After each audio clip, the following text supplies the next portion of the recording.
on it with who you with, Kirk, though. I'm out. I'm out. I'm out. I'm out. Welcome to speak on it with who you with, Kirk, though. I'm out.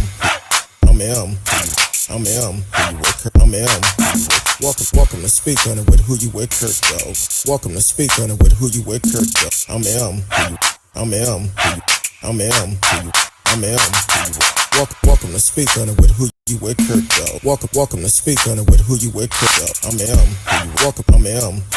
I'm welcome. I'm welcome to speak on it with who you with, Kirk, though. Welcome to speak on it with who you with, Kirk, though. I'm welcome. I'm welcome. I'm welcome. I'm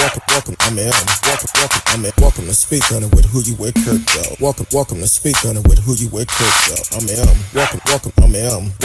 I'm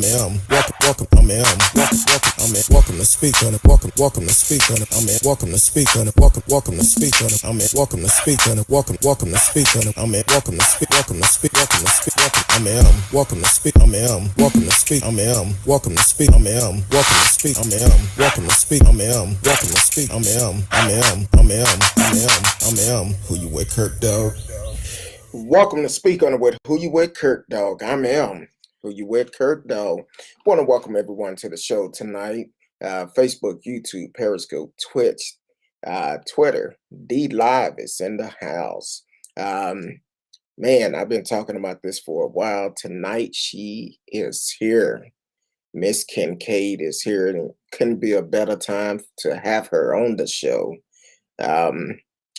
Tonight's subject is dealing with the loss of a loved one.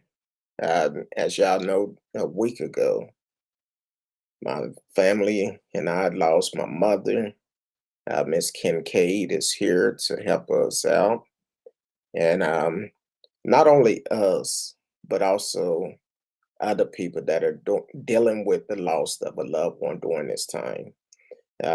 Welcome to the show, Sheila Cadell Denise. I see you listening in on Facebook.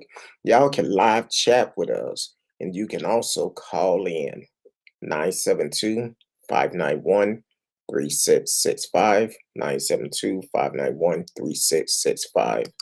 Welcome to the show, Miss Kincaid. Thank you for coming back. Hey, Curtis. How you doing? I'm doing great. Good. How about you? I'm great. Condolences to you and your family and the loss of your mom. I appreciate it. I know we talked last month to start setting this up, and when I reached out to you, I had no idea we would be doing this, and it's painful. It's painful. Grief equal pain. Yes, and I appreciate you for coming on to minister to me. I have a lot of friends, and even you reached out when I sent you the text. Which my wife sent you the text, and you reached out, and I was it's a struggle. I'm not gonna lie, it's a struggle. Even when I get on here and talk and still bring the things that need to be talked about. Yeah, I get on here and do it. I may have a smile on my face, but I'm struggling. Yeah, I'm struggling. So, and I know I'm not the only one. Stormy Night, I seen your post today. I'm praying for you. Amen. I'm praying for you. Go ahead, Miss Kincaid. I'm sorry. No, I wasn't saying. I said amen. Amen. Yeah. What are some things that people can do that is dealing with grief, especially the loss of a parent? One of the major things is you got to allow yourself to grieve. You know, so many times people try to get busy so they don't grieve, you know, so they won't cry, so they won't think about it. And when initially when your loved one passes away, there's a lot of things that sometimes that you have to do. You have to arrange to make funeral arrangements. You got to do get family together. Do so much, and so you're really going on adrenaline. But after a week or two, things are going to settle down, and you're going to start really feeling that pain. You feel the pain then, but you're going to really feel the impact of that pain.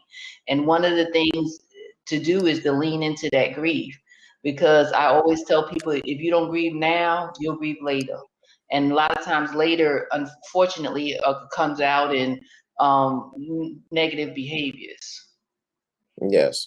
Like I said, you can actually call in to the show 972-591-3665. You can talk with Miss Kincaid and get some help. That's what the counselor come on here for, to get some help. Yeah. And I've had those. Last night, yesterday, I told y'all I woke up at 2:30 yesterday morning, and I didn't go to sleep till after 12, and couldn't get back to sleep. I prayed. I did everything to try to go to sleep and couldn't go. I got up at 6 something yesterday morning and started cooking dinner for last night. Yeah. So it's a struggle. We actually have a call coming in. Okay. Just a minute.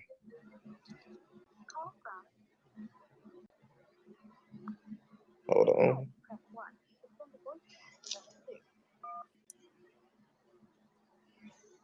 Let me put it on speaker real quick so we can hear. Okay. Speak on it. Welcome to the show. Can you hear me? Yes, we can hear you. Can you hear me? Yes, we can hear you. Okay, so I had to just call in early, Curtis, and because I had been waiting to talk to this lady. And Miss Kincaid, thank you so much for taking this time. I'm Curtis's oldest cousin. Okay. And so, yeah, the loss of his mom was like me losing one of my best friends, because we're kind of close in age. But I have an issue right now, and I'm trying my best to deal with it. 13 years ago, on August the 21st, I lost my husband. I buried him on August the 28th. On August the 29th, I lost my brother. Going into November, I lost my sister-in-law of 23 years. Wow. The following year, I lost one of my best friends that I've had since 14. And that same year, I lost my dad and my granny, his mom, 10 minutes apart in the same day. Wow. Now, most recent, my family has been through. We lost an uncle in November that I was extremely close to as well.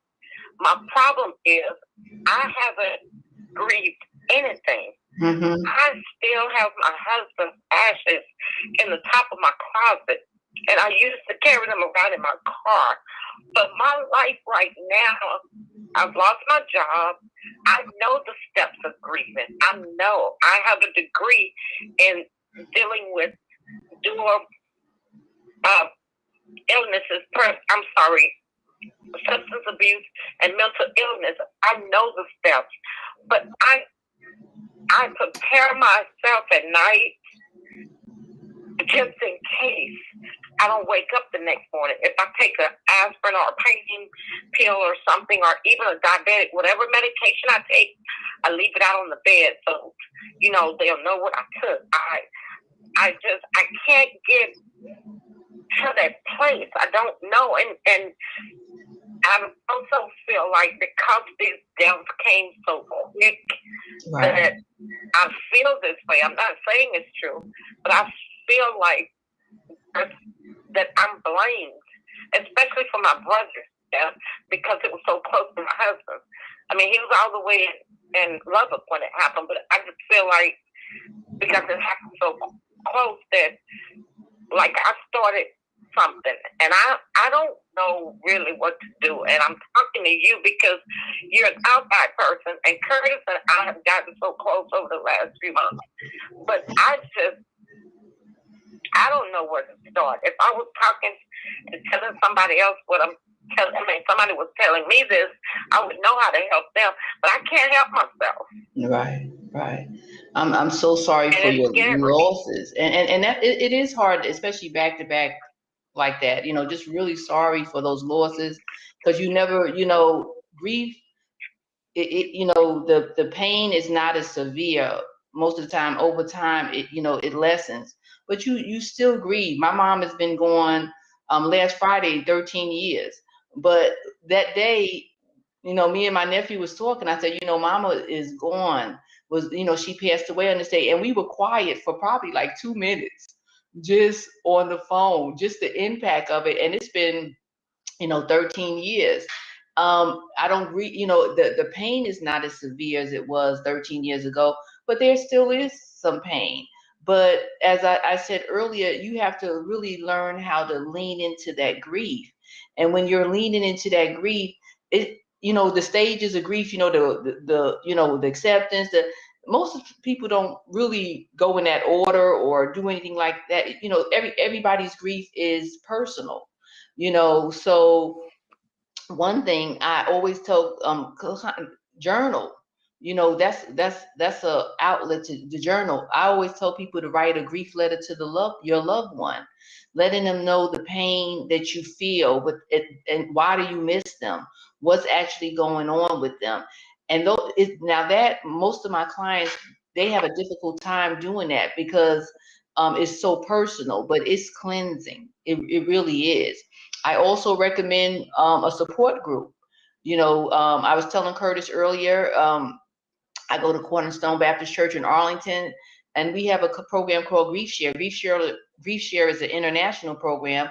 Right now, we're doing ours via Zoom, so anybody from anywhere can join. That's a great support group. It shows you a video at the beginning, and then afterwards we have a group discussion, and you're able to discuss what's on your heart, discuss what's happened on the video, and it kind of gives you guidance and letting you know that a lot of the feelings that you have are normal. Because a lot of times we go, this is too much.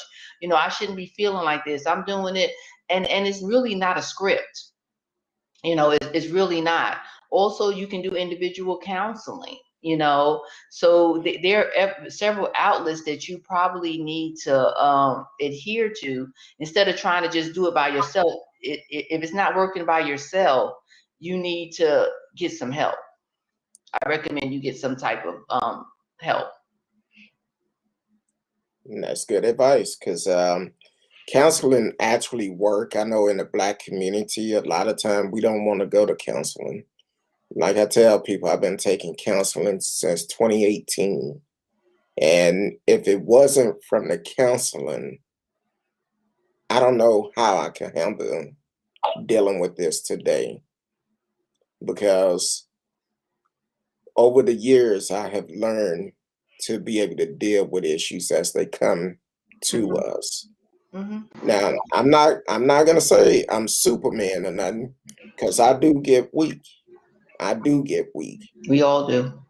And I just have to continue to pray and continue to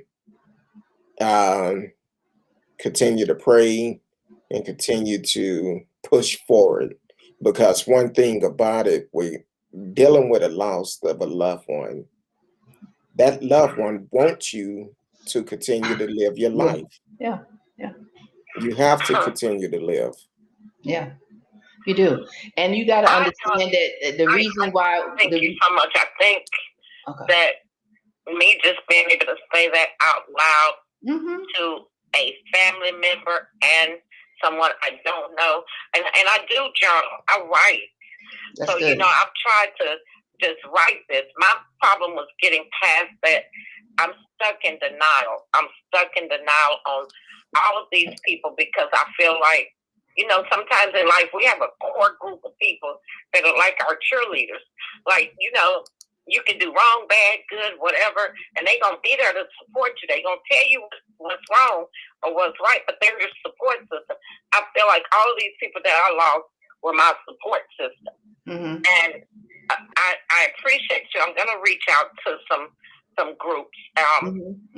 And Grief, like I said, Grief Share is a program that's all over. Just being able to say it out loud to another person. Now, that helps.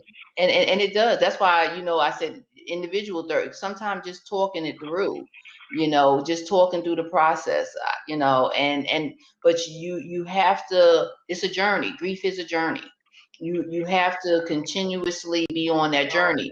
It's not a particular time, but if I'm grieving the same way,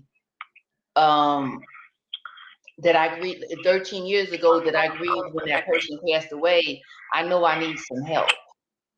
And I got to recognize that I can't be in denial about the help that I need. And not only that, when you take counseling, the only way counseling is going to work if you are truthful with the counselor. Mm-hmm. You cannot go in there and say what you feel like they need to hear. You have to be truthful. Like I said, the first time I took counseling, my first couple of sessions, I just stared at my counselor and she asking me questions. I'm just looking at her. Mm-hmm. And I would give her a short answer. But by that third time, I was in tears. Mm-hmm. I'm not ashamed to say that. I was in tears. I see we have some more comments coming in. Sheila, I appreciate you for calling in. Thank you. And we're going to give out Miss Kincaid information a little bit later. And she can also give out the information if someone dealing with grief. If you want someone who's going to be honest with you, Miss Kincaid is one of the people that can do that. And that's Sante Kincaid, Miss Kincaid right there. So, but to be honest with you.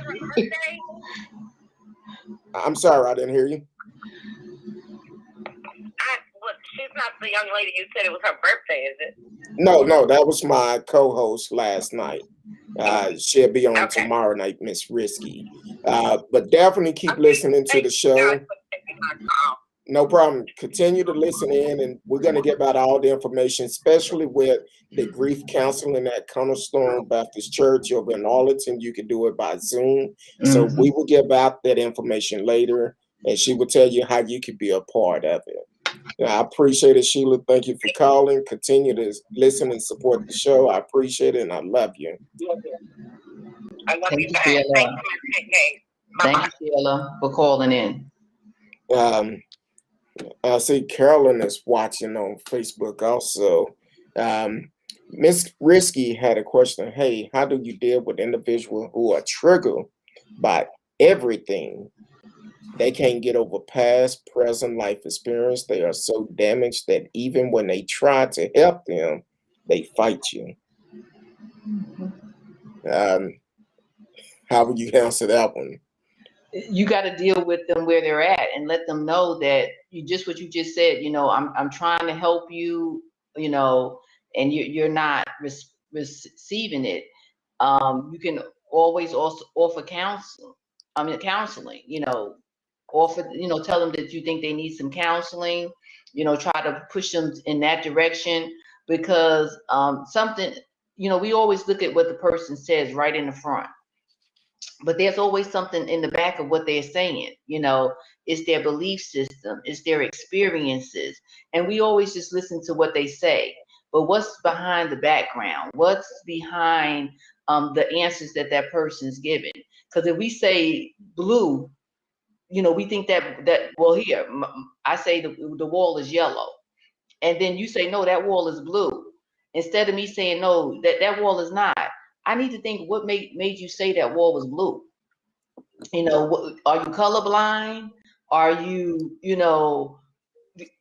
were you taught that yellow was blue? So, but we always want to listen to just what the person says, and we have to really, that person sounds like they've been in pain.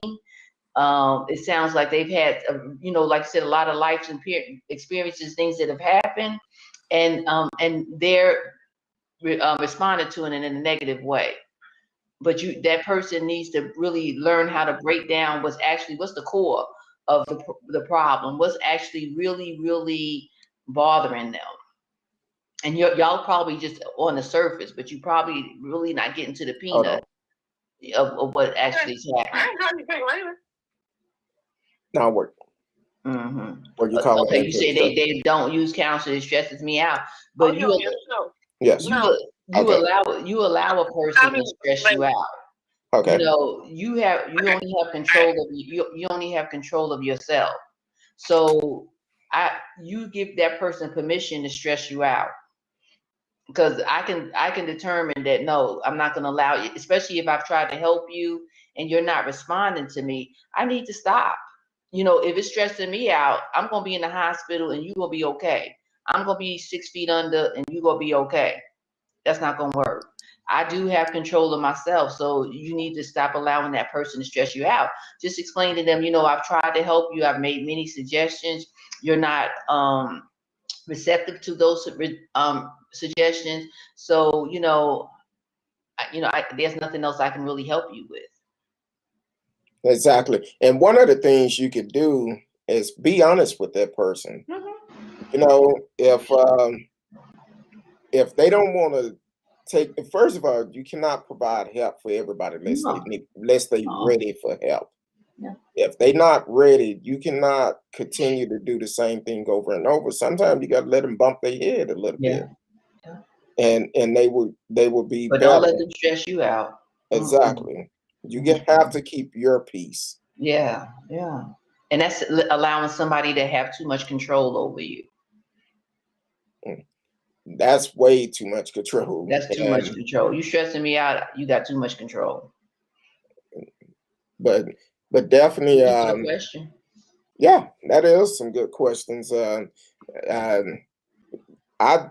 personally, I don't have time for negative stuff because I have so much going on, and I just don't have time for it. Tell them I love you, and hey, I keep telling you the same thing every other day. It's up to them to make a change. It is. You cannot force them to change. And change is hard. I mean, change is really, really hard, especially if it's deep rooted in trauma. It takes work. It takes work. It takes a lot of work when you've been traumatized, especially in childhood.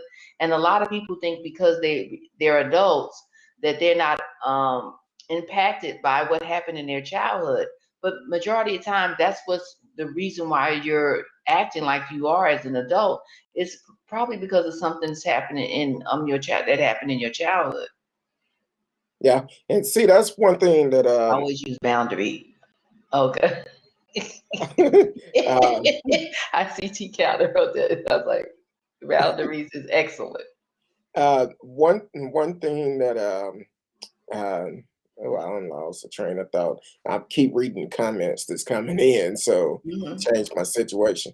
But one thing you have to do, you have to be mindful. You cannot allow other people's problems to become your problems. And if you're having to tell this person over and over, you have to say, "Hey, I'm tired. Yeah, I need I a love break." you, but I can't do it no more. Exactly. They're very restricted. Yeah, a lot of people is like that. Oh yeah. A lot of people don't want to change. Change is okay. Majority of people that come to my office, they say they want to change, but they don't want to change. The majority. And I'm gonna throw something out there. I think it's more of a generation curse. It's learned behavior. Yeah. It's learned behavior. But we can unlearn those behaviors. You have to want to. You gotta want to. Some people get comfortable with their lifestyle, what they used to, and that's all they know. They don't want anything different. They love drama. They love going to their friends and stressing their friends out just to benefit them. You can tell that friend, I don't know the situation that you're talking about, but you probably can tell that friend, hey, you know, this man or this woman keep hitting you upside your head. You need to get out of it. Mhm. Mhm. It's easier said than done. It Yeah. is. It just is. It's easier said than done, you know, but you got to take some steps. You got to take small steps. You got to, you know, just like in the grief journey, it's not something that a lot of people want to stop feeling that pain. So they want to go through it fast. But every individual is different, and it depends on that relationship you have with that individual. If you didn't have a relationship with someone who passes away, guess what? You don't really grieve, you know. But when you love somebody, yeah, you do grieve, and grief is loving somebody. It's the cause. Loving somebody is the reason why you're grieving. If you didn't care about this, think about it. Somebody you really didn't know, was you crying? Was you, you know? No, you wasn't. But when you love somebody, those tears come, those sad feelings come, all of those things happen when you're, and that's a showing that shows that I cared about that person. I love that person. I miss that person. Exactly. Had a comment to come in on Facebook. Sheila did write in and said sometimes people just look at you as the person they can come to solve their problems, and you have problems yourself. And We all got problems. they will come to you, they would use you however they feel like it, and don't realize how you have problems. That's kind of like, for instance, I'm gonna get a little personal, very personal. And people ask me, why do I get so personal on this show? I had a conversation yesterday by text message, and when I had this conversation, um, when I had this conversation, and I'm trying to find it, um, which was kind of strange. Okay, I'm gonna get very personal and real with y'all right now. My father, who is a minister, I remember when I was 18 years old, 19, getting ready to go to work. My mom told me some man on the phone want to talk to me. I said, okay, I'm about to go to work, take the number, I call back. Maybe the dude down the street owed me money, whatever. But since then, for over 30 years, I have tried to have a relationship with this man. Didn't want nothing from him. You already missed the time I needed you. But here it is, for 30 years, you always rejected it for whatever reason. So one of my cousins on that side of the family, let me back up. One of his sister, and I know I'm gonna give some comments because I know they probably listening online, but I'm keeping it real. Okay. My aunt, his sister, every time I used to call her, I would call, hey, how you doing? You know, I was just thinking about you. I was looking at your number, and I need to save your number. Now you're looking at it and talking about you need to save it. For Right. 20 years, she told me the same thing. And Wow. finally I said, well, apparently I wasn't on your mind too much. Because if you really thought about me, you would call me. In 20 years, she called me one time and said, oh, we having a family reunion. Now take it, when I first met her, they had a family reunion in East Texas. Me and a friend go down. It's hot. In Texas, it get hot.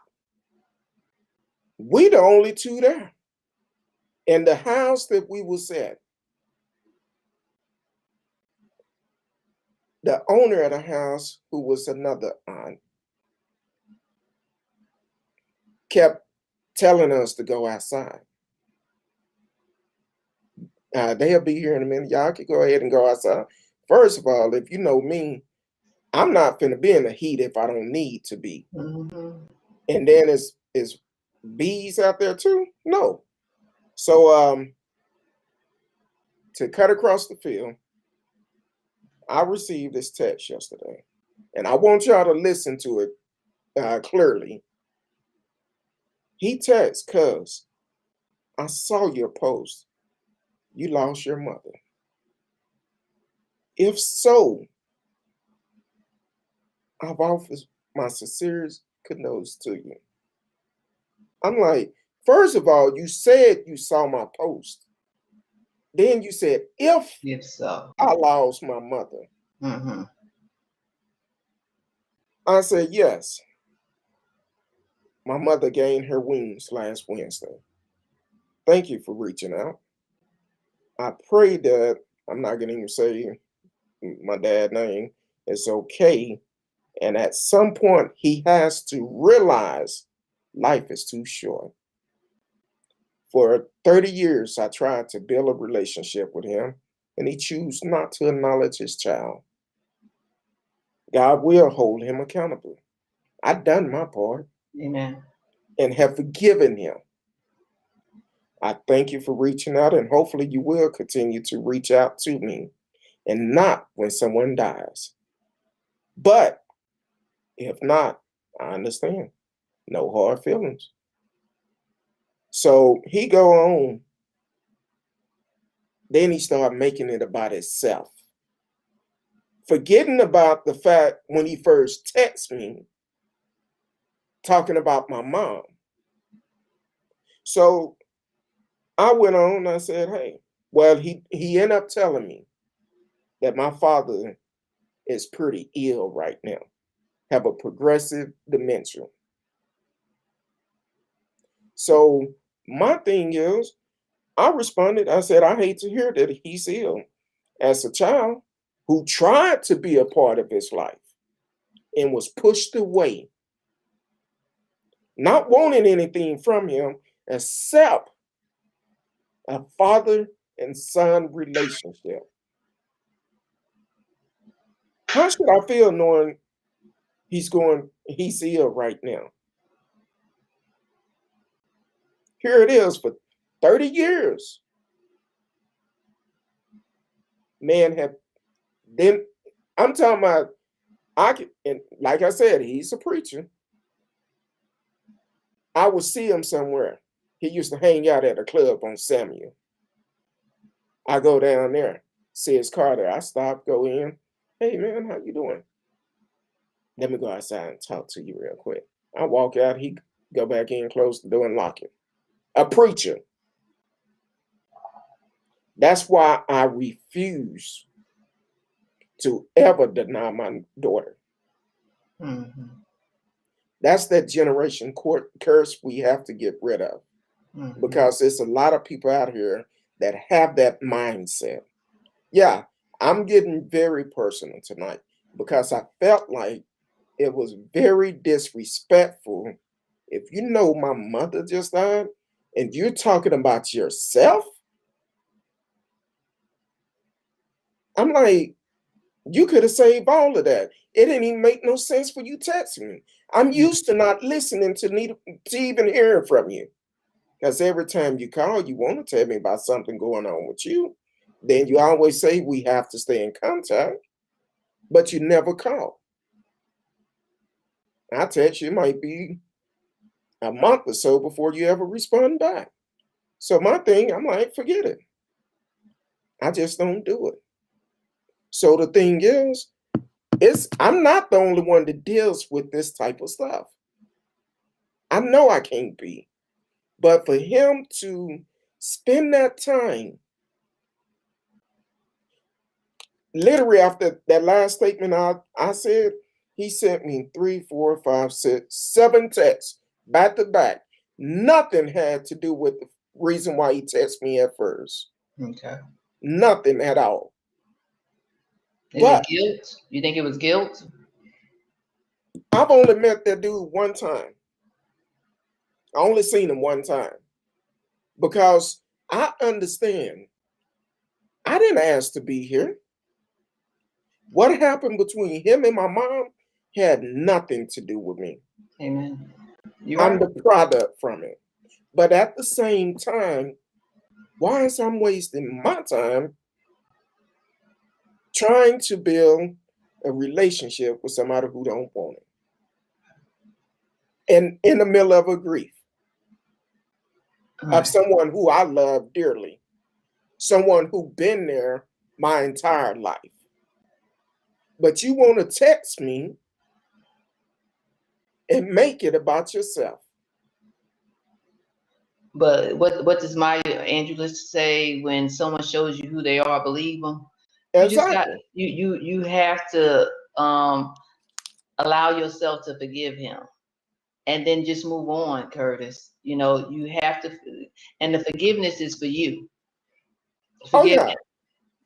It's I not for him, you know, because of, and then and once I say again, when we just look at the answers, we need to look at the background. It's not an excuse, but we got to look at where this person came from. What was his background? Was he raised? Was, you know, is that what he saw as a father himself? You know, so you have to know that, and everybody doesn't fit. 70 to 75% model what they grew up with. They just do. And 25 to 30%, they see that this situation is something I need to change. But majority of people, 75%, model what they came from, with the background that they came from, right, wrong, good, bad. They model what they come from. And it was, I had I'm not gonna say a similar situation, but me and my father wasn't close. And when I forgave him for not being in my life, and I let him know. I had a conversation with him. I said, you know, if you carry any guilt, don't. I said, because I had a great childhood. I was good. You know, like you said, my mom, my sisters, they were there for me. My brothers, they were there. So I was okay. And I told him, don't carry that guilt. But he carried it until the day he passed away. We never became got in a close relationship. You know, we talked here and there. But when I forgave him, it was freeing. And I forgave him way before he passed away. I was in my 20s. You know, I didn't want to carry that weight of that person. Um, you know, but he chose to carry it because, you know, he couldn't give it up. Because every time I talked to him, he always talked about, oh, I wish I had money to give you. I was like, I don't need money. I'm good. You know, my life is good. But he always tried to say, I wish I could do this. I'm good. You don't even have to do it. And then when he got sick, one day he teased. He thought but I knew he was serious. He said, you know, such and such said I should come live with you. And I was quiet as a mouse. I was quiet. Like you say, you hear a mouse piss on cotton. I was quiet. I feel you. I But feel you. because of me loving the Lord and that scripture about honoring thy mother and thy father, I was torn somewhat. But I went to a friend of mine's mature sister, and and God sent me to her because guess what? She had went through something similar with her mother. Her grandmother raised her. And she was like, Tony, you don't owe him that. You don't. You don't owe him to come down here for you to take care of him. And because he lived in Virginia. And you know, you don't owe him that. You know, if that's something you want to do it. But you don't owe him that. And it was something I chose not to do. But he never asked that again. I guess my silence was like an answer. But he never answered. He never asked that or said that again. But when he passed away, I was his only child. And when he passed away, I went up there, did what I needed to do, handled that business, and I came back home. And I had no regrets. I didn't feel any remorse. I didn't feel anything. And I know it was stemming from me forgiving him and not holding a grudge against him. Because like I said, I only have control of myself. I don't have control of your behavior. And because I don't have a control of your behavior, you know, what I see is what I get. And I got to accept who you are. Exactly. Yeah. And when you talk about you the only child, see, it been rumored that Now I was his only child, but yeah, I had sisters and brothers, yeah. from with my mom, but I was his only child. But see, I asked my aunt one time. I said, "Hey, did he have any more kids? Do we have any more?" And the only thing she could tell me, it been rumored that he have some. Now, I will tell you a blessing that came out of this because kind of find out one of my childhood friends, him and their aunt was married. And just so happened when all this happened, I found out about her because he was raising their cousin as if she was his child. Okay. And her father wasn't in her life. Okay. So we met, we talked, and then we lost contact for a couple of years. And when we got back in contact, we made an agreement. We didn't care what happened in our life. We're gonna always keep in contact. Mhm. And even though we're not biological brother and sister, and uh, um, he wasn't actually her father. But if you tell her she not my sister, you might be in a fight. Okay. You might be in a fight. And because regardless of whatever, that's my sister. I know that's right. That's right. Matter of fact, we got into it this morning because she probably get upset at me. She kept saying, "I'm coming down there to support you." I'm like, "Look, you don't have to come. It's gonna be streamed. I can send you the link once we get it. You don't have to come." And we argued for about 15, 20 minutes, and finally I said, "Fine," because I knew that was a fight I was not gonna win. Right. Right. Right. So I can't wait to see my sister. Amen. She'll Amen. be here Monday. Okay.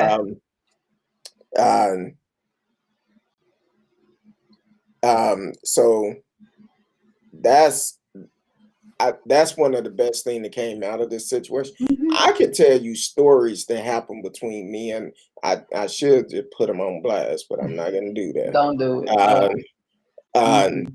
Don't do What I knew 2 weeks after meeting him what he was all about. it. Okay. I knew exactly what he was about. I'm trying to get my dinner order. Wife says what I want for dinner. So, but 2 weeks after meeting him, see, that's the problem. 2 weeks after meeting him, I passed by his church off of Dolphin Road in Dallas. Passed by his church. I seen him out there. I stopped. I turned around. I'm like, "Hey, man, how you doing?" "I'm doing good." I told him, I said, "Hey, it was my birthday, my 20th birthday." I said, "Hey, man, my mom them, because my mom them always loved celebrating birthdays." Right. I said, "Hey, man, today is my birthday. They having a fish fry for me tonight. I would love for you to come. You don't need to bring nothing. I would love for you to come." Like I said, he's a preacher, and we was at his church. He told me, he said, "Man, take your punk ass down the road." And I looked at him, I'm like, "Did I hear this right?" Right. Right. Right. And I'm looking like, hold on. And before I knew it, because I don't know this man that good, it only been 2 weeks. Right. And before I knew it, I said, "Man, I would treat you just like another on the street." And I'm like, you know what? Let me leave. Right. Because one thing I should never do is disrespect my parents. are my mother and my donor. Um, I hate to say it like that, but that's what it was. So the thing is, I said I had to leave. I asked God to forgive me for talking like that and what I wanted to do to him. Right. But as a preacher, and I ended up telling him this before, because after that, I kept going back. I used to go to, I had just started going to Friendship West. I would go to Friendship West. Then I would go to his church after. Mm. And one Father's Day, we in there, whatever subject they was talking about. Now, he's a great preacher. Don't get me wrong. He can preach. And we in there, and the subject was talking about the father and son relationship. And I'm back there, and I'm sitting on my hands. I'm biting my lip because I'm like, please do not ask me anything. And the mother of the church asked me, well, Curtis, how do you feel about this subject? I almost bit a plug out my lip. And the first thing came to my mouth, I said, well, when the son wants to have a relationship with the father, and the father keep pushing the son away. And when I said that, he talking about that's personal. We'll talk about that after Sunday school. After Sunday school, he said, come on back here and let's talk in the office. Go in there, and that man cussed me out. I did silly. I told him, I said, until you do right by me, God would never bless you with your members that you could have. So yeah, I've been through some things. Right. And I'm getting very personal, and especially with what this cousin on his side texted me yesterday. If your mother died. Right. So a couple of years ago, it would have been a different response. Would have been a very Praise be different God. response. You ain't lying, because I used to cuss like a sailor. Matter of fact, Praise be to God for a change. I used to get whoopings for cussing when I was a kid. So I'm good at cussing. But I thank God I've been changed. I'm working progress, but that's how real it is. Amen. That's how real it is. But you want to do this in a time like this. Yeah. Doctor. Because he's a doctor. But you know, Satan comes to kill, steal, destroy. And take your focus off of him. Focus on your mom and your family. And focus on your grief, which y'all are going through. Don't focus on him. That's just a blip. Let that blip go. Exactly. I wouldn't even give him, that much thought. Oh, I don't. Welcome to the show, Miss Novella Martin, who is watching on Facebook. She came on our prayer call I think it was Monday night, last Monday, not this past Monday, but the Monday before. And that's all I can say. She did it up. She prayed, and she prayed hard. I was like, man, my cousin was like, are you coming back tomorrow night? So I really appreciate her. That's the mother of one of our good friends. And I appreciate my crew. Like I tell people, I tell my family, during this time, I have a great support group. Amen. Even my personal counselor. We talked on Tuesday. My mother passed on Wednesday. And when my wife reached out to her, she made herself available the next day. And she told me, she said, look, if you need to talk between now and our next session, reach out to me. I'm here. I hear you. I'm glad I have friends, family members, and also my counselors that I can reach out to, Mm-hmm. because I cannot carry this weight by myself. And you don't have Um, to. You don't have to. and that's the funny part about it, because um, when she texted, I thought about it for a while. I said, you know what? She texted back that Wednesday, last Wednesday. I didn't respond to her until Thursday, because Miss Risky, she texted me that morning. She said, "How are you doing today?" I said, I think I'm okay."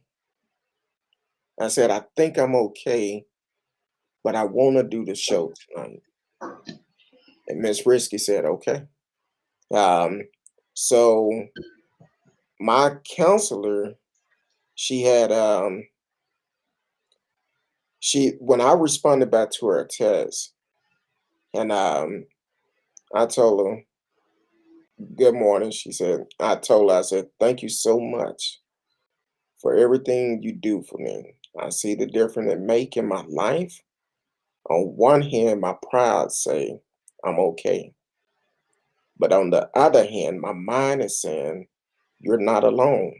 Don't carry this burden by yourself Mm-hmm. on your shoulders. Don't carry this burden on your shoulder by yourself. It's okay to ask, slash, accept help." I said, "Yes, I would like to talk. I don't have to carry this by myself." Amen. She said, "You're right. I'll see you at 11." And we talked.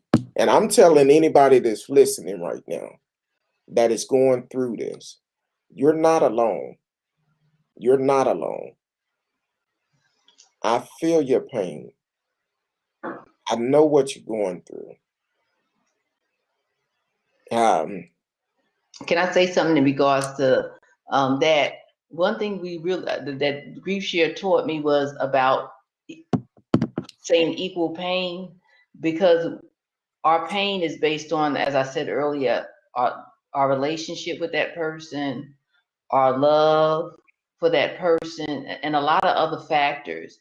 And like your mom passed, my mom is gone. I can't really say I know how you feeling, because our relationship with our moms might be different. And exactly. everybody, and we always want to think that everybody has a great relationship with that person. But a lot of times it's not like that, you know. So I've learned not to really say that, because I don't really know how you feel.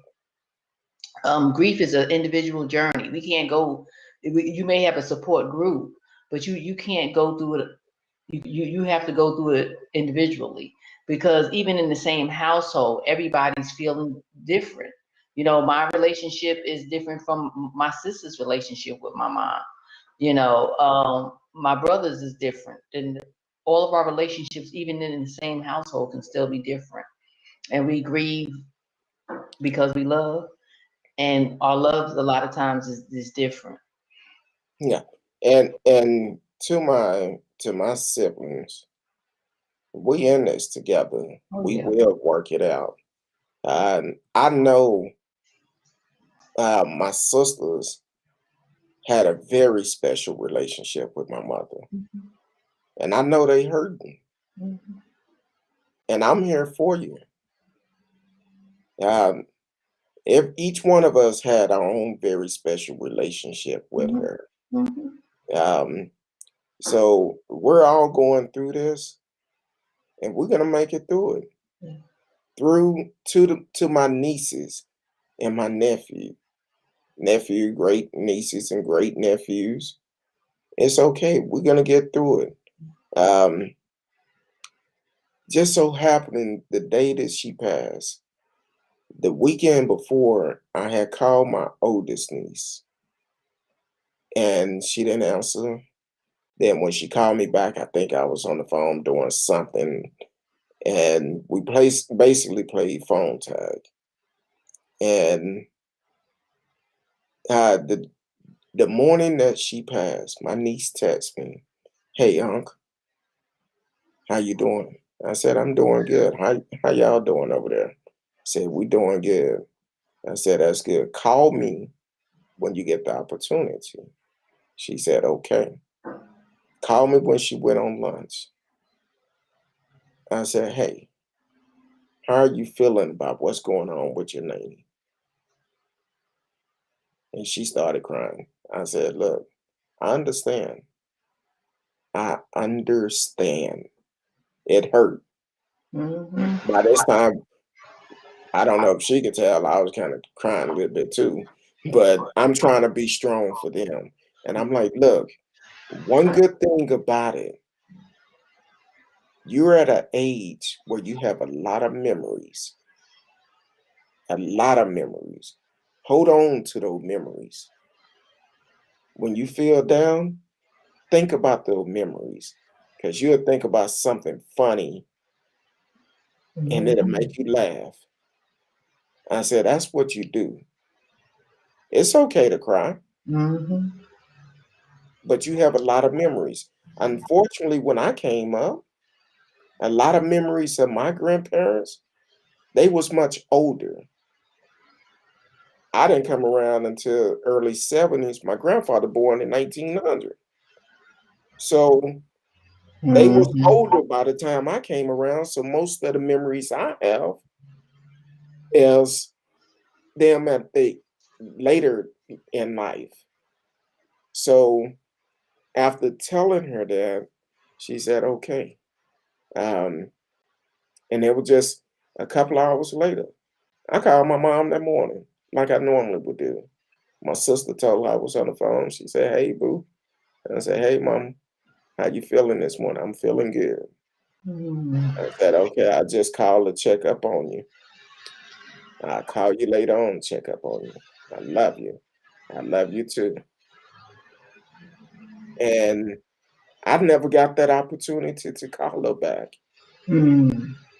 I knew when my brother called me, I knew what the deal was.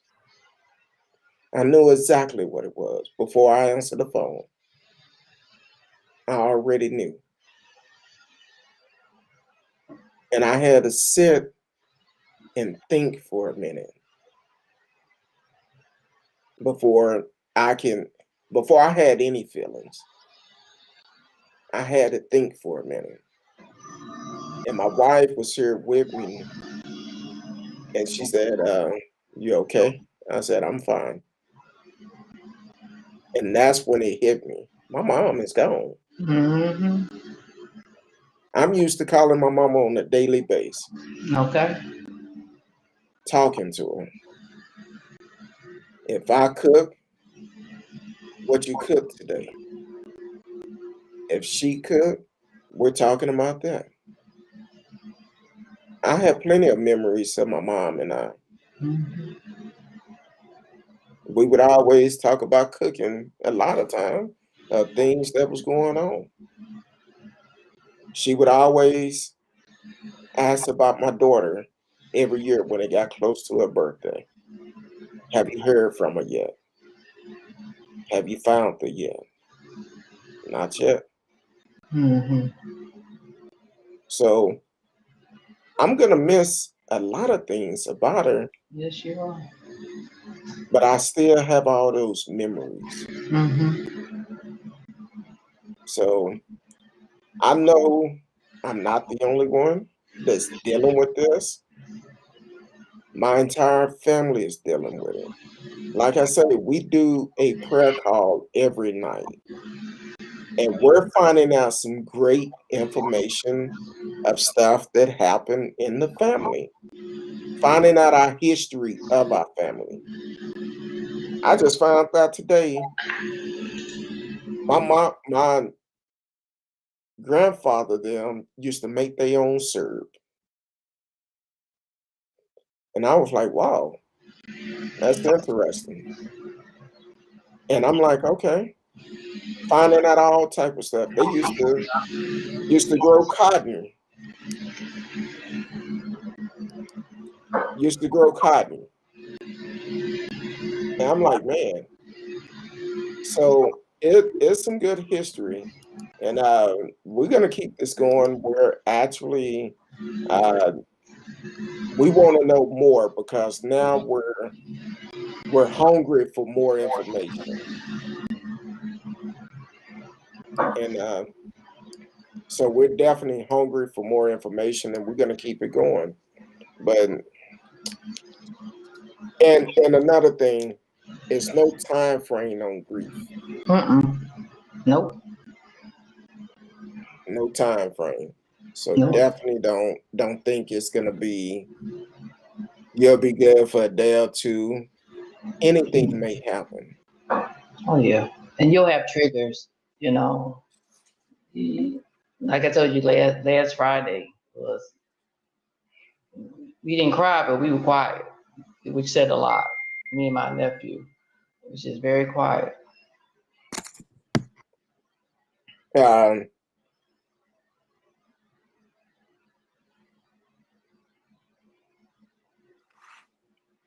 okay, I just got a text.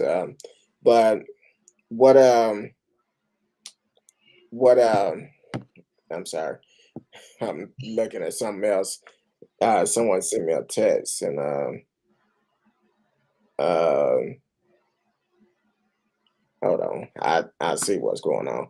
But yeah, so it's gonna be hard. I'm not gonna lie to you.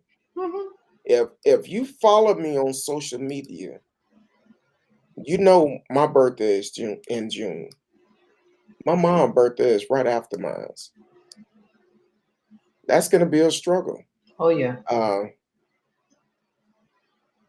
first holidays, first birthdays, first you know, celebrations that she's not there, all of those. And the most of the time, the first year, you're still really kind of going on adrenaline. That second year, it really settles in a lot more. Just not having that person present at those events is going to make it. You know, you're going to notice it. exactly, and it's I don't know. I'm struggling now. People may say she lost her battle. I don't. Mm-mm. I say she won it. Yeah, She won it. absent from the body, present with the Lord. Exactly. She Yeah, won her no more the suffering, battle. no more pain, no more. You know, nothing. Just joy, pure joy. And it's a struggle. I'm not gonna lie. Hmm. It's Hmm. definitely a struggle, but I know where my relationship is with Christ. And we're gonna make it through it. Yeah. We're gonna make it through it. It's gonna We be don't hard, you know. we And don't then have a and it's choice. important for y'all to rally together because a lot of times family tend to isolate because they don't want to cause another person to cry or we don't want to upset anybody else. But really, it's really a time to rally together. That if y'all gonna be crying, let's cry together. You Yeah. know, so we can be each other's support system instead Yeah. of trying to. And most families do. Oh, I don't want to make such and such upset. I don't want to make this person upset. But you know, both all of y'all are thinking the same thing. So why not come together and and grieve together? That's it. Yeah. We A lot have of to. times I don't want to talk about such because it's going to make him upset. I don't talk about that person, you know, unless that person says, you know, I just cannot, you know, talk about him or her right now. If they ask you not to do it, then that's one thing, but most people will not. And a lot of times people feel like you're forgetting their loved ones because you're not talking and it's not intentional. You're just trying to protect that person, but they think that you're trying to forget that individual. But you know, so you got to be verbal. You got to communicate. You know, like just like you said earlier, Curtis, about, you know, I do need help. I got to say that I need help. You know, this is hard. You know, pray for me. You know, do something. You know, but it's hard. Not trying to make people figure out what's going on. Be verbal and tell them. You know, I need some water. Your family needs something. No, we don't need anything. Bring some water. We need some plates. Yep. And COVID is a little harder, but you could drop it on the curb. And Bring it to the door. and one of the biggest things with me, and I'm working on it. I don't like to be a burden on no one. So it's really hard for me to ask somebody for help. And normally, if I reach out to someone, I'm like, hey, if they say they busy, okay, no problem. No problem. They be like, what's going on? I'm okay. Everything fine. Because I don't want to put a burden on no one. Matter of fact, um, I said, Sheila also said so true about what you're saying. I'm sorry, I had to look down at my phone. But I had sent the message to Miss Risky today. And I just said, just pray for me. Mm-hmm. Just pray for me. She called me. She like, hey, I'm here. Let's talk. Let's talk. So we talked, and I felt good. I'm glad I have the support that I have. Mm-hmm. Now I have the support, but what about you? Right. It's okay to have that support team around you. True friends, they're gonna be honest with you. When you're going through a time like this, someone who is gonna take time out and listen, let you vent. I've done that about 4 times today. Called by 4 different friends and vented, and they listened. And when I got finished, I was okay. Okay. Yeah. You gotta I get it out. told them thank you. I Mhm. needed that. You gotta get it out. So you're not in this alone. This is something that I personally is dealing with. It's a struggle for me. For me to come out and tell people that I need help, that always been one of the only thing I never would say about myself, but I'm always willing to help others. But when it Mhm. comes down to me, I would never ask for help. Um, so I'm happy in the position that I'm in now because I don't have no problem with asking for help. I still struggle I because do too. I do too, but I'm better. But I do struggle because, like I said, I'm usually the one trying to do for somebody else. yeah, But there are times when we do need other people, and we got to be verbal about it. That we need help. Instead of trying to strong or just deal with it yourself. It's so much harder dealing with it with yourself, and then grief is is not something that goes away the next day. After you have your ceremony or home going for your loved one, for your mom, you know reality sets in, that she's really gone.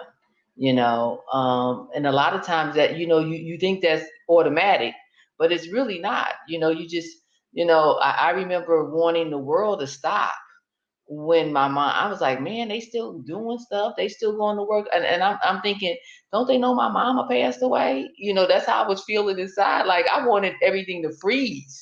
you know, let's stop right here. My mama passed away. Give me a moment. I need some moments. But life goes on. life have to go on. The real and yes, like you said earlier, your loved one wants your life to go on. Exactly. They do. They want your life to go on, but it's still hard. It's still hard to put sometimes one foot in front of the other. It was very challenging for me. It really was, especially when my mom first passed away. It was very, very challenging because, as like you, Curtis, I talked to her all the time. She was in New York, but going to work, things like that, I talked to her. We talked all the time, sometime a couple of times a day, and it was and for a long time, it was me and my mom. My sisters are older and brothers are older. So for a long time, it was me and her. So we really, had a great bond. So, but I just thank God for the time He gave me with her, because I know people who lost their moms and fathers, at a very young age. I started looking at it from that focus. Lord, thank you, for allowing me to, have her in my life, and the things that she instilled in me, that I still, work today. Exactly. And for the ones just not tuning in, you are listening to Speak On It with Who You With, oh Lord, Who You With, Kurt Dog, with Ken K. So you forgot your name. She she's a licensed professional, been on the show many times. You can live chat with us in the chat room. You can also call in if you have questions for Miss Kincaid. You can call in 972-591-3665, 972-591-3665. Miss Novella Martin said, God is so good. He made us to have emotion, grief, sadness, happiness, etc. But let us experience it a little at a time. When we trust his wisdom, we will intervene so that we don't have to be overwhelmed. He sends people that he can encourage you through, and he renews your spirit and strength. Wow. Yep. Like I said, Miss Novella, she almost brought the house down when she came on. Okay. Okay. All right, Novella. I really appreciate everyone that have reached out. I made an attempt to respond back to every message that was sent on Facebook. It may take me a while. I will eventually get it, but sometimes it's hard. It's hard. So I don't spend a lot of time on Facebook, but I appreciate y'all. My family appreciate it. They Yeah. can read the comments. I really appreciate it, and it means so much to me with all the love we've been receiving. I appreciate y'all, and it's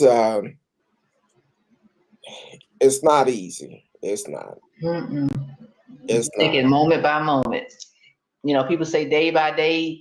This is a moment by moment situation. It can't Yeah, be day by day is too much. Just take it moment by moment. Just try to just like allow yourself to grieve. Right now you may be in the midst of just getting things organized and together, but you're gonna have to allow yourself to grieve and not stay busy or not yeah, try to just occupy yourself. You're gonna have to grieve. exactly. Welcome to the show, Net Call. Just checked in on Facebook. Um, I I'm telling you, it been overwhelming, the love that we receive, Good. and people tell me I don't know how you can uh, react the way that you're reacting during this time. And that's the God in me, Yeah. because I'm telling you, it's not easy. It's not easy. Jesus wept. Exactly. He sure did. He sure did. Jesus Um, wept. That's and all. That like I say, drop the mic. exactly. When it's time to cut the lights off, he did. Yeah, Jesus He wept. did. That's And it. and I really wanna, not only my crew, Chris Norman. I appreciate you, brothers. Sean Martin, they Miss Martin, um, Miss Wilson, Monica Martin, um, the Mullins. I appreciate y'all. Mother Mullin, I appreciate you, because either they reaching out to me, or they letting me know they are praying for me. But then I talk about Reverend Jerry all the time. Yesterday I was out and about, and I spent about 40 minutes on the phone with him. And I was at a store at the time. Spent 40 minutes on the phone with him. And he was like, man, he said, look, when I told him I had been up since 2:30, he said, look, I don't care what time it is. If you call me in the middle of the night, give me a couple of seconds to get myself together. But I'm here for you. Amen. That's what you call a true friend. Mm-hmm. And Pastor Fitzgerald, like I told you today, I appreciate you. I appreciate not only Pastor Fitzgerald, but also other church members from Friendship West that have reached out. I know appreciate Pastor you. Fitzgerald. Oh yeah, He used to go to Cornerstone. I told Pastor Fitzgerald, I said, did he have that black bag when he was there? Yeah, he did. I told him the other day, I said, Pastor. Yes, he did.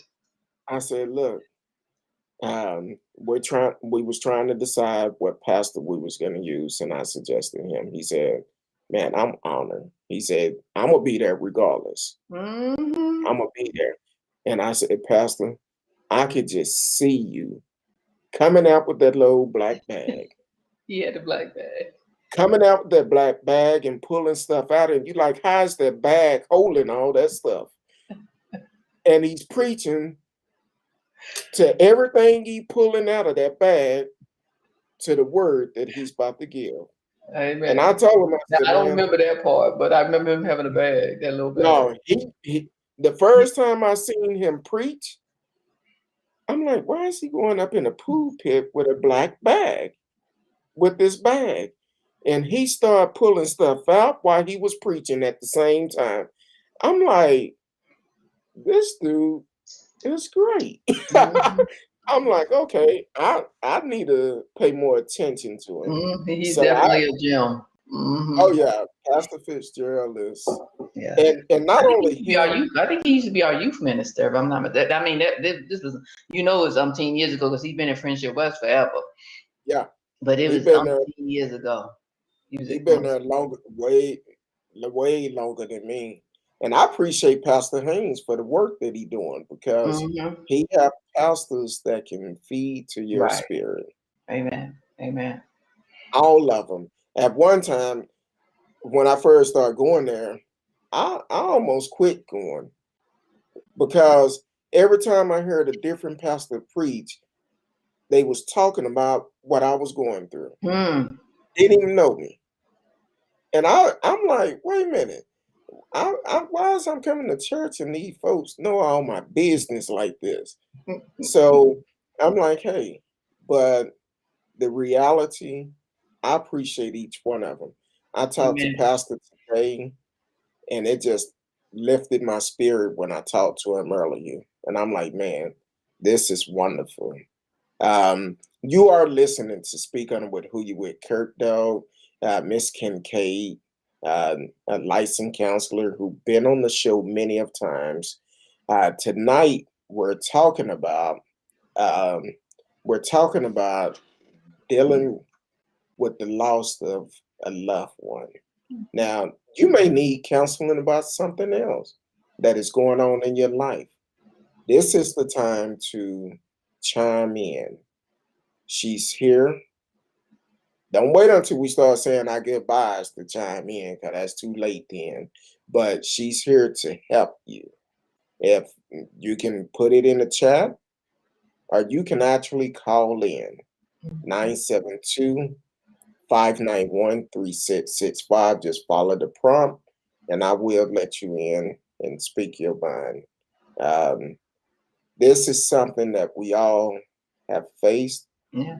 And with this pandemic, look, we over 500,000 deaths, which is sickening. Yeah, over 500,000. That there are a lot of people grieving, and a lot of those people grieve by themselves.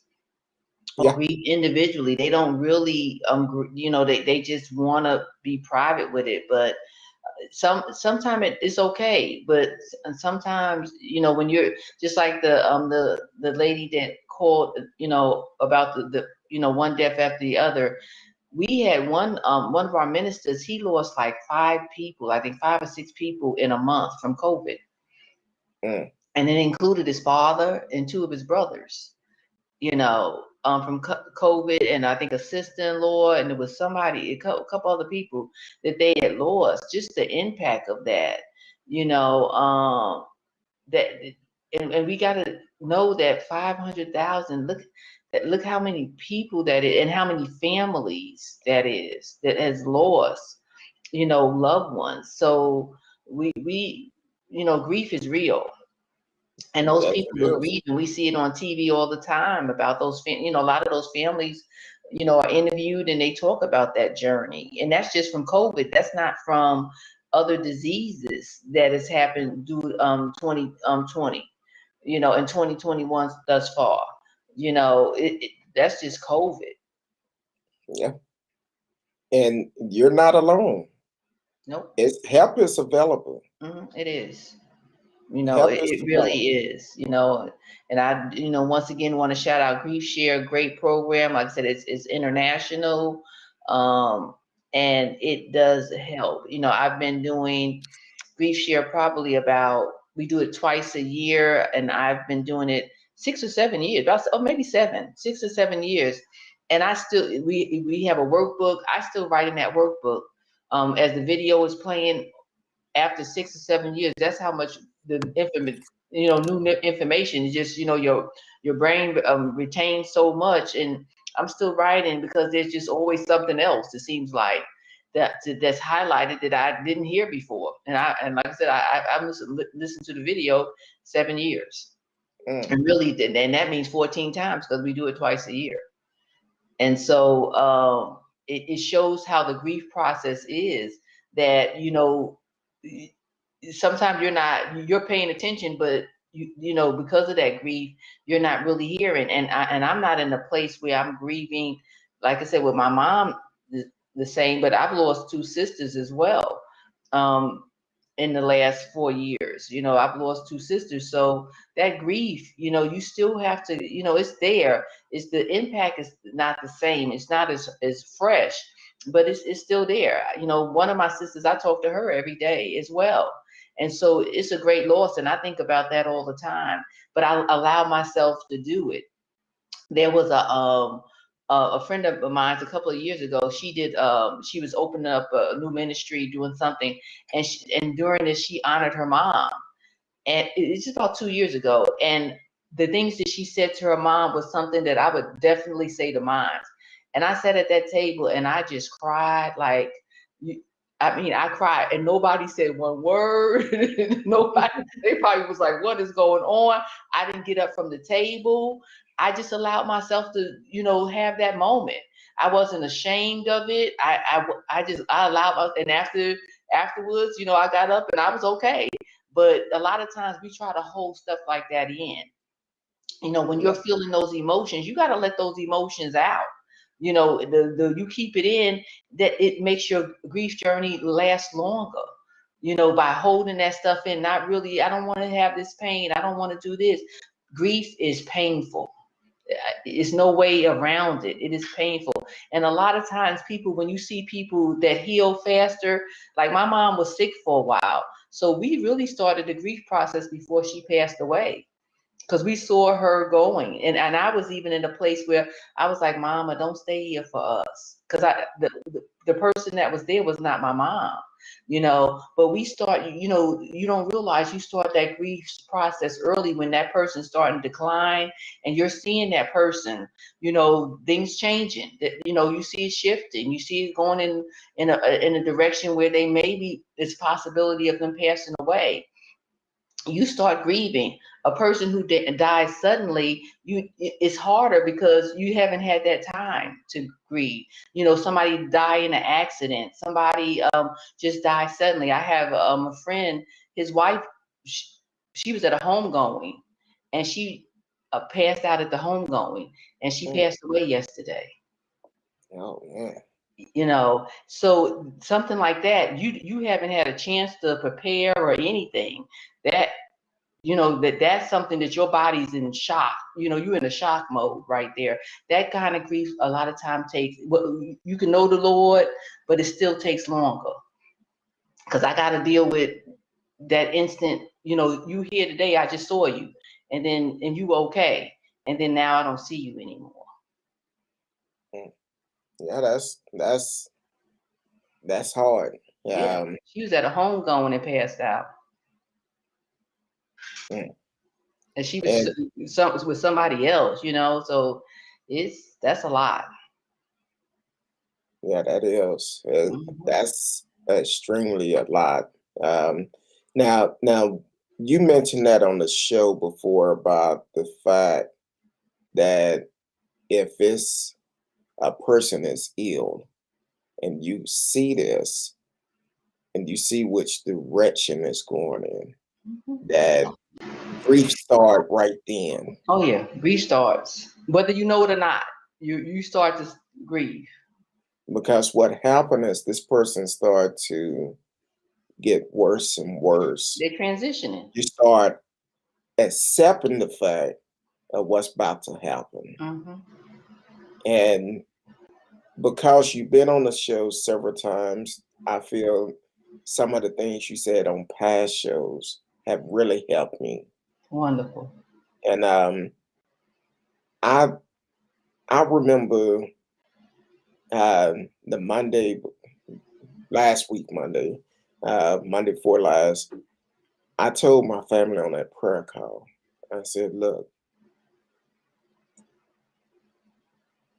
it's a struggle for me to see my mother in that condition. Mm-hmm. It's hard for me to see this. This is not easy. Now, the thing is, a lot of my family members have reached out to me, especially when we started this prayer call, because I just got the text from the family group text, we doing a prayer call at this time.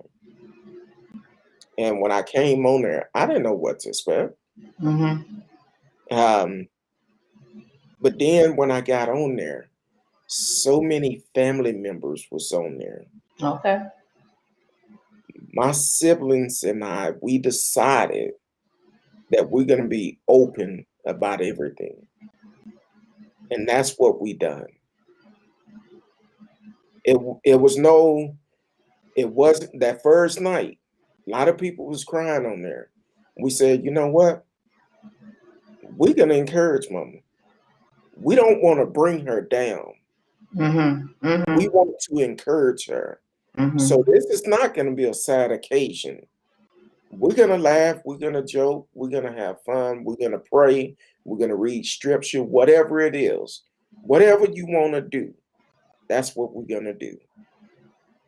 And my mom, she would come on there a couple of times and she would say, I appreciate y'all. Your Amen. prayers is what's keeping me going. With y'all praying, that's giving me strength. Then when she started not feeling up to it, that's when it got hard. But even the night she passed, I told them, I said, look, we still having this prayer call tonight. Amen. This do not have to stop. Sheila said that transparency in her faith priceless. You're right. You're right. But I told them this have to keep going. Mm-hmm. I know we hurting. Mm-hmm.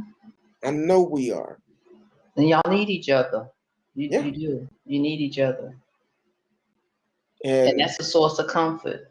Just being around each other, praying with each other, it is a source of comfort. And allow yourselves to comfort each other. And for what have came out of this, I'm telling you, tonight we didn't stay on there a long time, but we're finding out some stuff. One of my cousins out of North Carolina, she came on the call tonight, and apparently her brother that was another family member we lost in October, I believe. Mm. 'Cause we got hit hard, October, November, and back to back. So she found a photo book that her brother had, and it belonged to her grandmother. Wow. So some of the pictures she was showing in there, I was like, man, even seeing my old cute baby picture in there. So it was it was good. But the history that we are learning from our family Wonderful. and some of the things that they've done, I was like, man, how my aunt told me today that they used to, my family is from a small town in East Texas called Gilmer, Texas. Mm-hmm. Um, they used to travel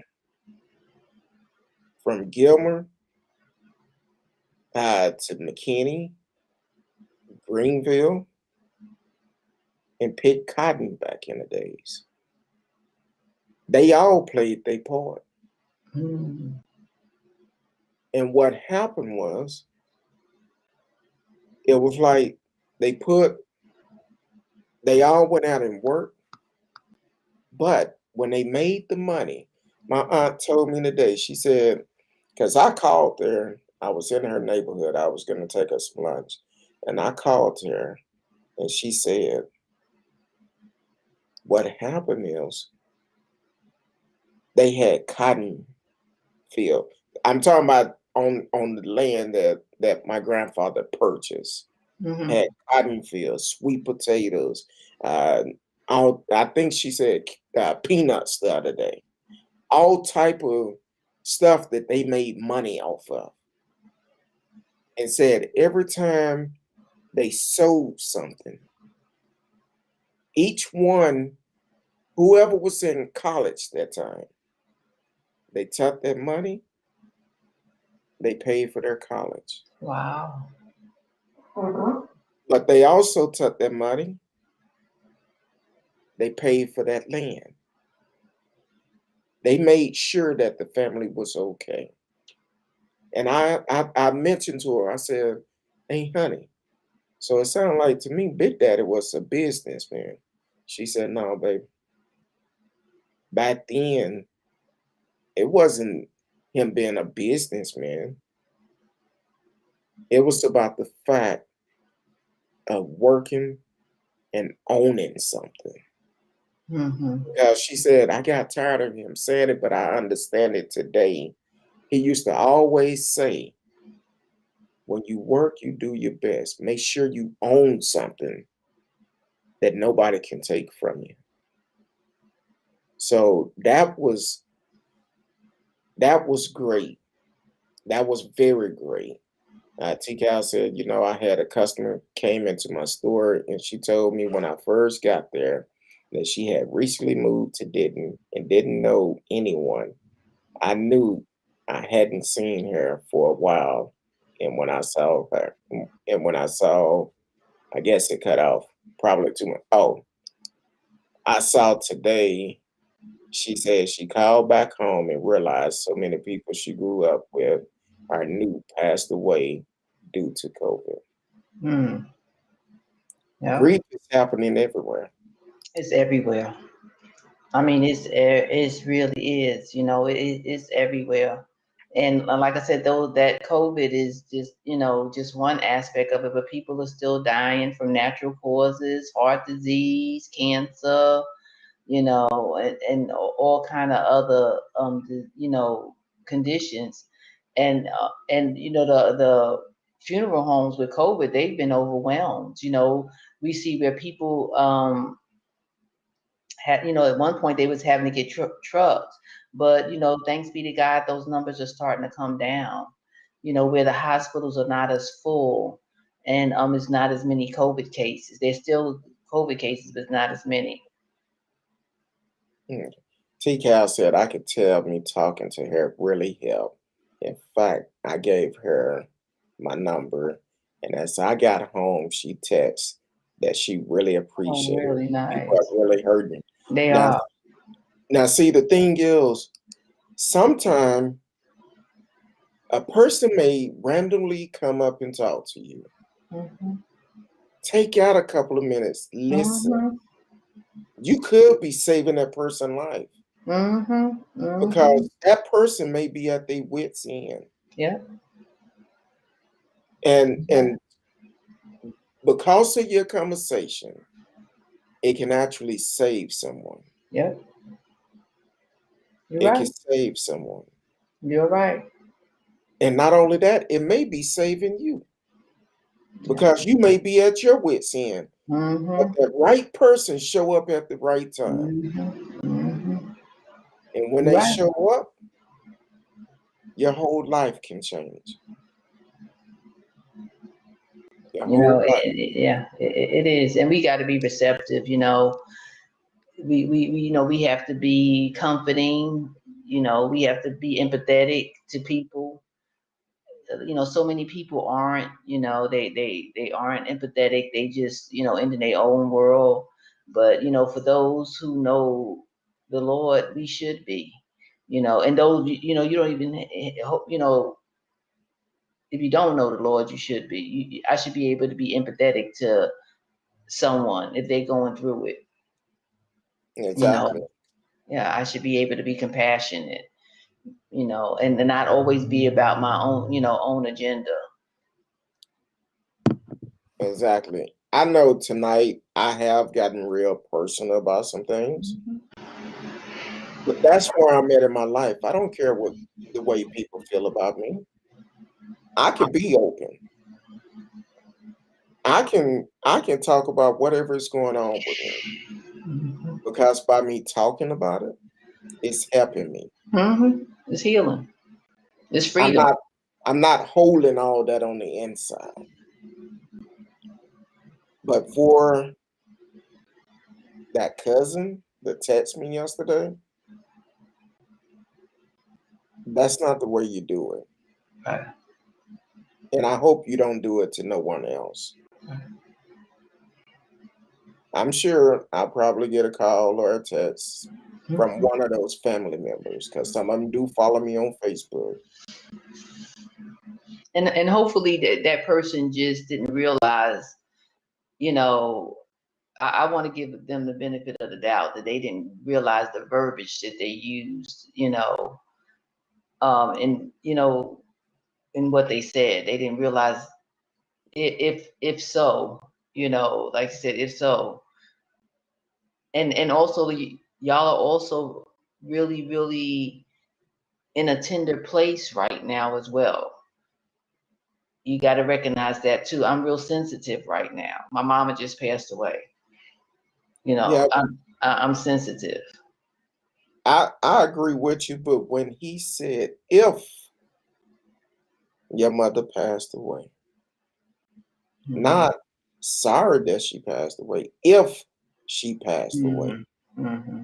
And the thing is with that, why would I put something up on Right. Facebook like that Right. if it wasn't true?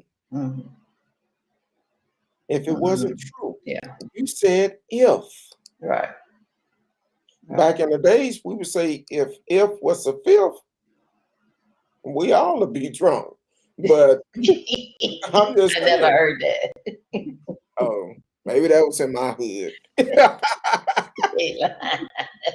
No, but the thing is, Yeah. And like I said, it's so much of a burden to carry things. Don't carry, let him take ownership of that. Like I said, I'm telling you how I feel, release it. and that's what I've done. I when he sent that yesterday, and I said what I said, and I was honest with him. I said, look, I'm asking in one of the later texts, I told him, I said, look, I hope you keep your word. If you say you're gonna reach out, reach out. Right. Don't just say it. Be Mm-hmm. about it. Keep your word. I Mm-hmm. always been told your word is your bond. See, that's one thing my aunt told me yesterday. told us on the call the other day. See, back in the days when they was growing up, because we asked, how did Big Daddy buy all this land? Now we talking about early 1900s. He was born in 1900, so we talking about maybe the 30s or 40s or something. I said, how did he buy this land back then? She said, because back then, your word was your bond. Amen. A handshake closed the deal. Okay. Not And no I more. said, man. So I was like, oh, wow. So the thing is, I hope what we're talking about tonight can help somebody. I hope it can. Yeah, we may laugh and joke every once in a while, but I'm telling you as a person, it's not easy. Just because I had a smile on my face, I may not always feel like it. And at times, be careful how you approach certain folks. Mhm. Because I cannot say I'm always gonna have a smile. And if you cross me the wrong way, it may not be the response I want to, because in a later text I sent him yesterday, I apologized to him. Okay. I said, I apologize for the simple fact you don't have anything to do with this. You're not the one that causing the problem. I recognize that. I'm a Gemini, and what they say about Gemini, we have two ways: we'll cuss you out and talk bad about you, and then come back and apologize 30 minutes, 30 seconds. Yeah, I'm known for that, but I don't have to be like that. you got to be careful, because you don't want to. I ain't gotta You be don't like, want I got a choice. I got a choice. I got a to. I choice. know, and I'm good at it, because for me, I always said I had, how people say Geminis have a good twin and an evil twin. Mm-hmm, I mm-hmm. always said I have my evil twin under control. Mm-hmm. But what he did yesterday, what I texted him back after he texted, I was being straight up honest with him. And after I said it, I was okay. And I said, hey, I just hope you keep your word. I did apologize. I said, if I'm coming off angry, it's because I'm him. Yeah. Here it is. My mother just passed. Right. That's exactly it, Curtis. Yeah. And now the man that helped conceive me, now I'm hearing he's probably gonna pass too. Mm-hmm. Mm-hmm. So how should I deal with that? This man pushed me away for 30 years. Mm-hmm. And I told my sister, I said, you know what's crazy? I said, look, I hope and pray that when his time comes, they don't need to contact me and ask me for anything. I hope he have his affairs in order, Mm-hmm. because here it is. This man could have had a great relationship with his son. He chose not to. And that's Only, about him. That's not about you. only thing I can do is forgive him, keep moving. Mm-hmm. I'm at peace with it. Yeah. But when it's That's about him. And like I said, and there's some demons in his life, and he may be emulating and modeling something that he grew up with. He probably was treated the same way, yeah, and or was done the same way, and instead of correcting that behavior, he just continued that cycle. and And that's what that's what it is, continuing that cycle. we need to break. Yeah. But you That got to realize you're generational in the curse. cycle. Yes. You got to realize that that it is a cycle. A lot of people don't realize that they are modeling things that they grew up with. They don't realize it. You yelling, you look back, your mama yell, your daddy yell, your sisters yell. you know, and you thinking it's just something that you do, but you grew up in that kind of environment. Exactly. So this is the time where you can get some help. Please do not wait until we get ready to do our closing, and then you come back talking about well, I got this question, I got that question. Look, You can once we pass it on, Curtis. I can answer no, it. exactly. That's Yeah. what I'm end up doing because the Yeah, first and you know, time. and I'm with your counselor, Dion. And you need me, you and Tracy need me. I'm here for I sure, appreciate it. The no doubt at all. the You first know, if time y'all need me, I'm here. I appreciate it.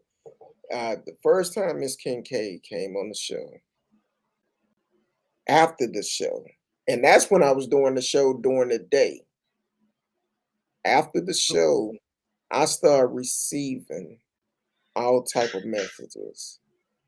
Hey, how does she deal with? Someone asked the question: do she deal with medication to treat to do counseling or something? They asked, how do she do it? Is it medical or? And I sent her the text, forward the message to her. She said, no, I don't do medicine. I don't do medicine. I use a process that will help a person. And I think that day I sent her a couple of messages people was asking. So is this works? This work. If you let it. Exactly. You have to be open. Mm-hmm. You have to be open And to a it. lot of people are ashamed, you know, in counseling. I always try to say, we not here. Well, most counselors should not like that. We not there to judge, you know. And unfortunately, there are some that, you know, this is not their passion. You know, this is not what, you know, this is not their gift. And they just get into it, not really realizing the impact that they have, you know, on people. And we guide our clients do the work. You know, but you got to be willing to do the work. And even in grief, you got to do the work. You sit still, the grief that stays is sit still. You know, you got to do things that, you know, and everybody's journey is different. You know, like I said, one may journal and may work. Another person, I don't like to write, you know, so, you know, you got to do other things, you know, in order to help you along that journey, you know. So you got to know yourself. You got to be open to realizing that you got to develop a new normal. With your mom going, y'all have to develop a new normal, Yes. that new normal without your mom, you know. And that's hard to think about, you know, that I gotta, you know, my life without my mom. You know, and right now, like I said, y'all on adrenaline. When things settle after that service, things will start settling, and you'll start really seeing, you know, that okay, that, you know, I can't pick up that phone, or I may even pick up the phone, you know, and call her. But Yeah.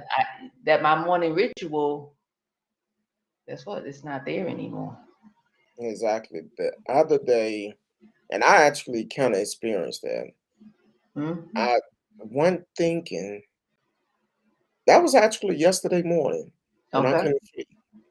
Um, so yesterday morning while I'm cooking, and I was doing some 30 weight, and for the ones don't know, some homemade gravy. So I thought, uh, I'm from the so north. I was like, what? I was doing some homemade gravy. Now the thing is, I've tried gravy in the past. It just didn't work out. Right. But I done cooked gravy the last 2 weeks, and it been good. Okay. All right. So I'm like, okay, all these years I would go buy that package that gravy too for $1 Mhm. and mix it up like that because when I've tried gravy in the past, it was Oh just Lord. too lumpy. It was lumpy. Okay. And I'm like, you You know, ain't do it right. exactly. After Uh, all these years of going, and my mom would try to walk me through it. And last week was the first time I did it. Oh, wow. And Okay. it was good. I Okay. was like, all right, I'm gonna mess around and come to Grieving King. Okay. Okay. So it was good. It turned out good. And yesterday when I got ready to do it, I picked up the phone to call my mom. Mhm. I had him put a number in, was getting ready to push send. And I said, man, I said, wow. Yeah. So the thing is, that's the things I have to hold on to, the relationship. Mm-hmm. And praise God that you have those kind of memories, because as I said, everybody didn't, there's somebody that's listening or going to listen that they didn't have a good relationship with the person that passed away, Yeah. and so the pain of that, that person is gone now and I can't do anything about it or never was able to reconcile or whatever it is. That's another type of pain that you have to go through. That's even more intensified grief because I wasn't able to. We always assume that people had good relationships, but that everybody doesn't Yeah. have a good relationship, so praise be to God that, I can have those great memories, but everybody doesn't, unfortunately doesn't have it. And sometimes when people die tragically, people have regrets. But one thing about grief and regrets, there's nothing that you can do about things that didn't get resolved. So you have to forgive yourself or that other person and move on, because if that person's passed, there's nothing you can do to change it. There's nothing. So a lot of times people have regrets. I wish I did this. I wish I did that. I wish this. I wish that. You can't do anything about it. You have to move on, because that will keep you stuck. Those regrets will keep you in a place that you're not moving left, right, north, south. You're not moving, and you're gonna have to yeah, it's too much. Yeah, exactly. So TK If out it was talking a about, Fifty Boy no, magnet. it brought back memories. Yeah, I ain't never uh, heard that. I never heard of that, but one of my uncles, before he passed, this was many years ago, probably over 20 years ago. Before he passed, he came uh, out to my apartment, and he came out there to play dominoes. I went and picked him up. We played dominoes, and I said, "Unc, you want a drink?" He said, I said, I had some gin, the sickening gin, the bumpy face, what they used to call it. He said, oh no, that gin would make you sin. I said, Now that Lord. I heard. I've I heard said, Jen to make Lord. you see it. Yeah, I've heard So, that one. Jen to but make you see it. I've I, heard that, but I ain't never heard about no fear. I really, I've lost a lot of loved ones over the years. Me too. And from time to time, I have flashbacks. Even yesterday when I was getting ready to call my mom, because I was calling her because that gravy didn't look right. I was literally finna throw that gravy out. And when I picked up the phone to call, I said, oh, I can't call her. Then all of a sudden it felt like I heard her voice. Keep staring. Okay. Uh-huh. Keep staring. Use that whisk. If you got a whisk, use that whisk. You gotta use that whisk. Just Uh-huh. keep doing it. I Keep know how to doing it. cook. I don't cook, but I know how to cook. And I kept doing it, and I'm telling my wife, I said, baby, I don't know about this girl. But then when it got right, you got to keep stirring it, keep adding a You little keep bit of stirring. water, add a little bit of water, and I'm like, Mm-hmm. hey, this is good. So I end up pouring Season it it over. up. Exactly, poured it over the chicken, let the wings he smutter off in them for a while. I said, Lord, that was good. I just forgot to cook the cornbread. I was like, okay, the cornbread in the cast iron skillet. Okay. So, Okay. but it's Yeah, I was amazing. doing it up.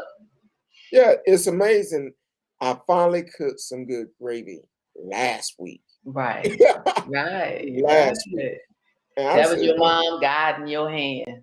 exactly. All these years she tried Mhm. to tell me how to do it, and I never could get it. But last week I got it.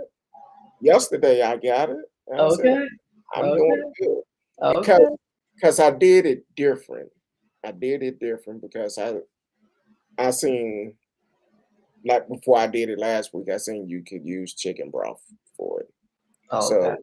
So since I baked the chicken wings yesterday, I said, you know what? I'm just try the juice in here instead of using grease in here. Mm-hmm. That's what you use it. Yeah, that's what you use. And I used the juice, and I'm thinking I messed up.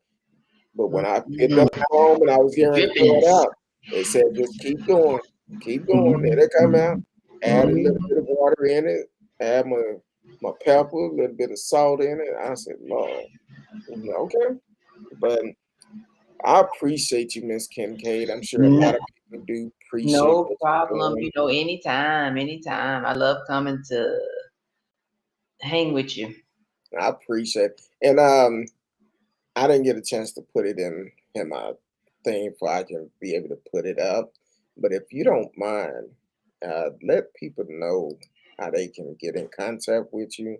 And first, uh, let them know how they can get in contact with you, and also let them know about the good things that Cornerstone Baptist Church is doing about the grief program, and how they can be a part of that and receive help. Yeah. Cornerstone does Grief Share. We do it Sundays at 12 p.m. every Sunday. Each lesson is a 13-week course, but each lesson stands on its own. This coming week, we'll be on our fourth week, and I think it's the Journey of Grief Part 2. We did Part 1 last week. You can, to sign up for Grief Share, you can go to griefshare.org and look for Cornerstone Baptist Church in Arlington and sign up with, to be with our group. You're going to see a whole bunch of groups, but that's my particular group that I'm one of the facilitators of. Or you can give me a call at 214-668-7051, and I'll be able to give you some additional information. We would love for you to come. If you're grieving, it's a great group. Like I said, we look at a video for about 35 to 40 minutes, and then we have a group discussion, and it's a way to release. It's one mechanism you can use in order to deal with your grief. We would love to have you. Okay. And what was the number again? It was 214-668-7051. Okay. I'm trying to put it in here. No, normally I have everything already set up. Only thing I got to do is put it up on the stream. That's okay. But it's been a struggle. I may not get everything done the way I want it, but it's It's okay. It's okay. And allow yourself to, allow yourself to have those it's okay moment. I don't have, everything doesn't have to be done. Everything doesn't, get it to-do list. If you don't do everything, yeah, because your mind is, not working straight. okay. And also, I know you let us know every time, but let people know what type of insurance you receive, you accept. Okay. I take several EAPs. I have Magellan EAP. I do Blue Cross Blue Shield. I do Cigna, United Healthcare. I do some Aetna when they allow me to. Aetna's for some reason don't want us on their insurance panel. So yeah, those are some of the insurance, but I do a lot of EAPs. A lot of people use their employee assistance programs at their jobs, and most jobs, especially during COVID, they have really been offering those. Because a lot of people are having, a lot of people love staying home, but a lot of people don't. And they're struggling people are struggling working from home, and COVID has allowed us time to sit still. And when you're sitting still, a lot of times the things that you try to avoid by being busy, you can't avoid them anymore. So that's another reason why a lot of people are starting to come to counseling. I think that sitting still has caused them to realize that there's some things I need to really, really work on. And I would love to assist you in working on those issues.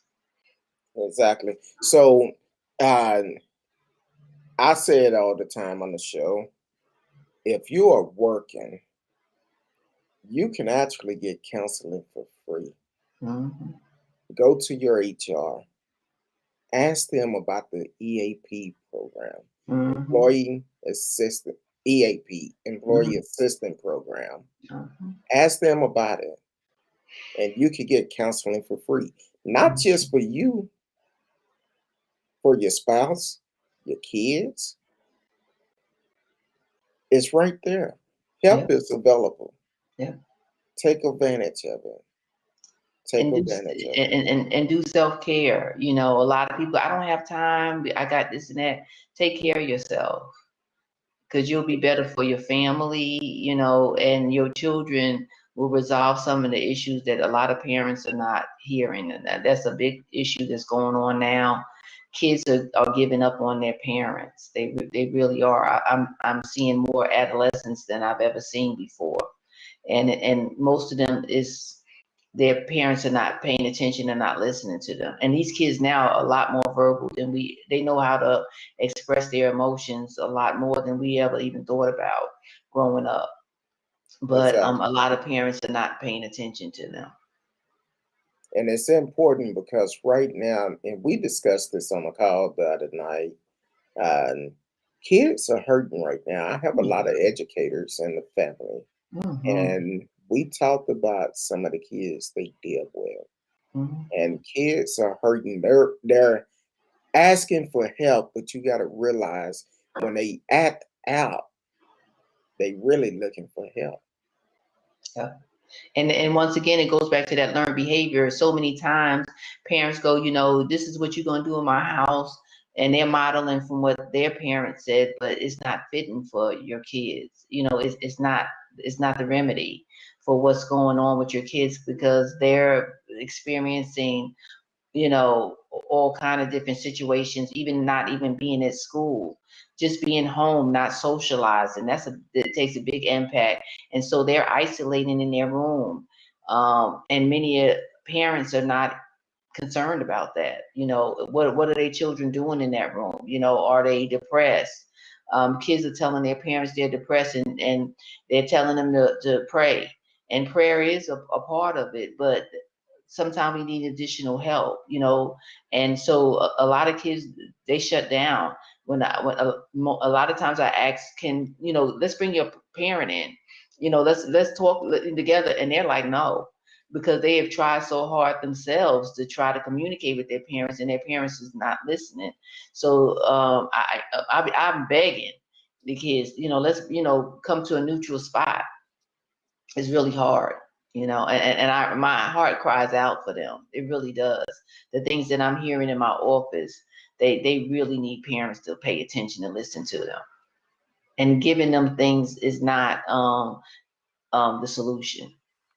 Exactly. And man,